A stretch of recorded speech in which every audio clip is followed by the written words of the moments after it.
அனைவருக்கும் வணக்கம். Welcome to Dharma academy. இந்த வீடியோவில் நம்ம பார்க்க போகிறது ஆகஸ்ட் 10ஆம் தேதிக்கு உண்டான கரண்ட் அஃபேர்ஸ் தான். வாங்க வீடியோக்குள்ளே போகலாம். முதல் வினா, அகல் விளக்கு திட்டம் தமிழகத்தில் எப்பொழுது தொடங்கப்பட்டது? அகல் விளக்கு திட்டம் அப்படிங்கிறது தமிழகத்தில் எப்போ தொடங்கினாங்க? ஆன்சர் ஆகஸ்ட் 9ஆம் தேதி இந்த திட்டம் தொடங்கப்பட்டிருக்கு. இந்த திட்டத்தினுடைய நோக்கம் என்ன அப்படின்னா, சமூக வலைதளங்கள் மற்றும் சைபர் குற்றங்கள்லேருந்து மாணவிகள் தங்களை பாதுகாத்து கொள்வதற்கான விழிப்புணர்வை ஏற்படுத்துவாங்க. இந்த திட்டத்தை புதுக்கோட்டை மாவட்டம் கீரமங்கலம் அரசு மகளிர் மேல்நிலைப் பள்ளியில் தொடங்கி வச்சாங்க. யார் யார் தொடங்கி வச்சாங்க அப்படின்னா, அன்பில் மகேஷ் பொய்யாமொழி, எஸ் ரகுபதி, சிவவி மெய்யநாதன், இந்த 3 அமைச்சர்களும் தொடங்கி வச்சுருக்காங்க. அடுத்த வினா, நாட்டின் மிக நீளமான சரக்கு ரயில் எது? நாட்டில் மிக நீளமான சரக்கு ரயில் ஆகஸ்ட் 7ஆம் தேதி அறிமுகப்படுத்தப்பட்டிருக்கு இந்திய ரயில்வேவால். ஓகேங்களா?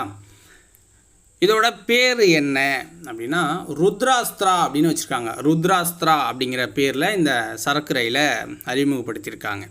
இந்த சரக்கு ரயிலில் 354 வேகன்கள் இருக்கும், பெட்டிகள் இருக்கும், 4.5 கிலோமீட்டர் நீளம் அப்படின்னு சொல்லியிருக்காங்க.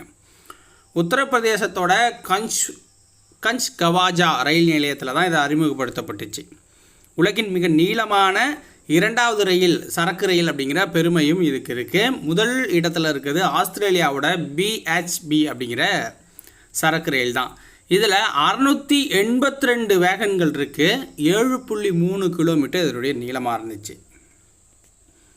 அடுத்த வினா, தமிழக பொது சுகாதாரத்துறை இயக்குநராக நியமனம் செய்யப்பட்டுள்ளவர் யார்? தமிழக பொது சுகாதாரத்துறை இயக்குநராக நியமனம் செய்யப்பட்டிருக்கவர் யார்? ஏ சோமசுந்தரம்.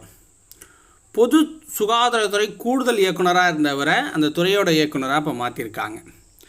மருத்துவ மற்றும் ஊரக நல பணிகள் இயக்குநராக TK சித்ரா அவர்களை நியமிச்சிருக்காங்க. குடும்ப நலத்துறை இயக்குநராக சந்தியா அவர்களை நியமிச்சிருக்காங்க.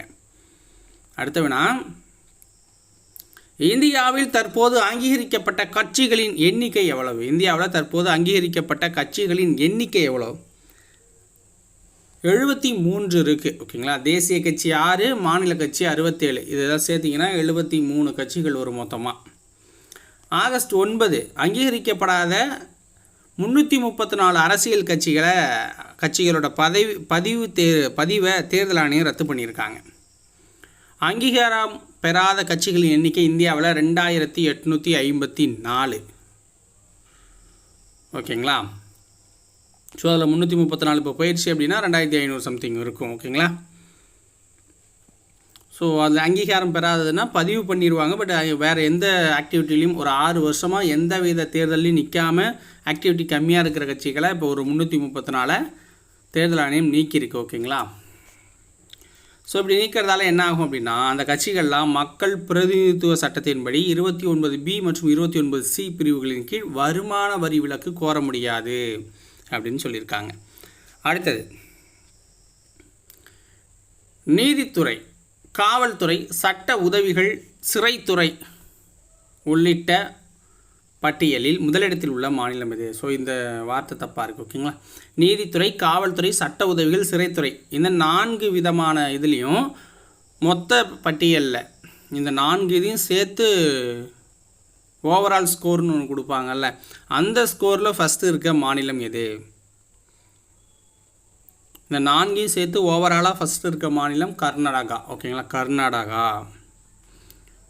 ஸோ எவ்வளோ இவங்க எடுத்திருக்காங்கன்னா 6.48 சம்திங் தான். ஓகேங்களா? ஃபஸ்ட் பிளேஸில் இருக்காங்க. இந்த பட்டியலை வெளியிட்டது இந்திய நீதி அறிக்கை அப்படிங்கிற ஒரு நிறுவனம். 1 கோடி மக்கள் தொகை கொண்ட 18 மாநிலங்களில் மத்திய மாநில அரசுகளின் தரவுகளை வைத்து இந்த ஆய்வை நடத்தியிருக்காங்க. ஸோ இதில் 4 துறையும் சேர்த்து கர்நாடகா ஃபஸ்ட்டு. ஒவ்வொரு துறையாக பார்க்கும்போது பார்த்தீங்கன்னா, காவல்துறை அப்படின்னு எடுத்துக்கிட்டிங்கன்னா தெலுங்கானா முதல் இடத்துல இருக்குது சிறப்பாக செயல்படுறதில். 6.48 மதிப்பெண், 10க்கு கணக்கிட்டிருக்காங்க. 6.48.